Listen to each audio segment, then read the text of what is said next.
school's quadrangle, the old school's quad.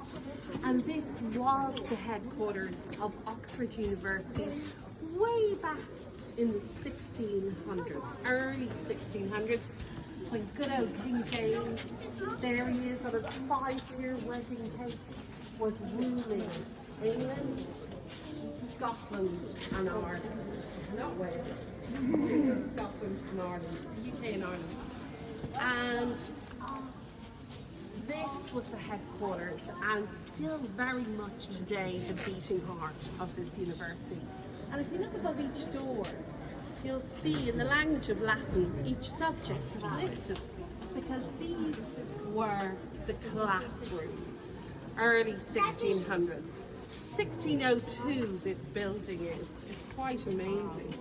And what we're in is the libraries, okay?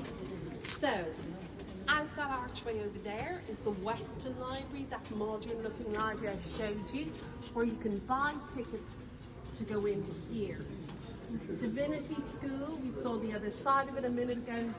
Duke Humphreys Library, the old library up top.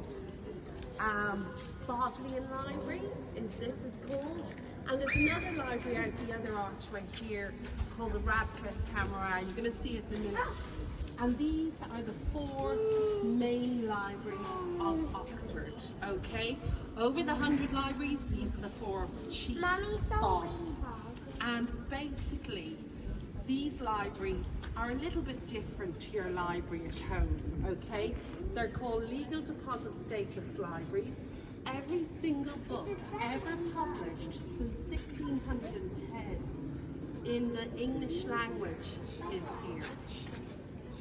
13 million books are currently across these 4 libraries. Now you're probably wondering where. 3 levels here, 4 levels underneath. Books and storage, trains, tunnels, transporting books. 500 librarians managing this world here. And it's not a normal library like your library at home. You don't borrow a book from here, you have to read it on site. You have to read the book here. Every single student signs a note to say that they will not damage, set fire to or remove the books from here. So they're held here. This was a dream of one man, the Bodleian Library. His name was Thomas Bodley. And if you look up the piping, you'll see TB, TB, TB.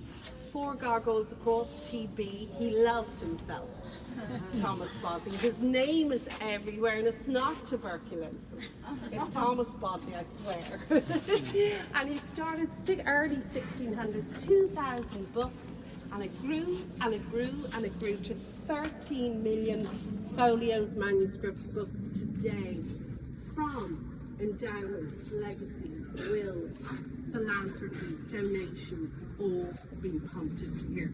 And this is his dream, and he was a student of Oxford, he was a fellow of Oxford, a teacher. He was spy to Queen Elizabeth I's court, and he also married a very wealthy lady called Anne Ball. He was wealthy himself, and this was his dream. And overseeing it all was good old King James. There he is, James I.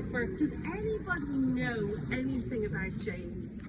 Any random fact about King James? Anything at all? No?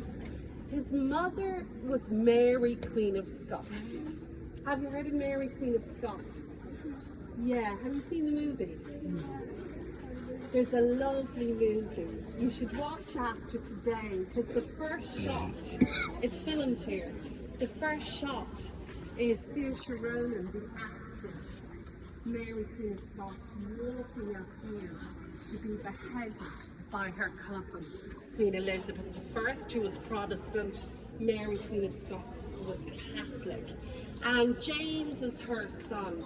But he was raised Protestant, and he became king when he was 13 months old. He was only a tiny baby. Can you imagine him being king? Yeah, oh yeah. He's already king. He's already king at home. He's already king of the castle. Yeah, became king, England, Scotland, Wales, Ireland. And he translated the Bible into English. You can see the Bible there. He also created the Union flag of the UK. Now you all know it as the Union Jack, but it's actually called the Union flag. And he put St George's Cross, red and white of England, St Andrew's blue and white of Scotland, St Patrick's of Ireland at the time was red and white, put it together, Union flag, and much later, nicknamed Jack after him. So that's where that name came from. But it is called the Union flag officially. Lovely shop here. We're going to go through to the next library, and if anyone's interested in that world, the Tudors is a wonderful series to watch. And he was the great-grandson of good old King Henry VIII, with his 6 wives, divorcing, beheading. Exactly. Have you seen Six the musical? Yeah, I'm dying to see it. I'm going to go and see it.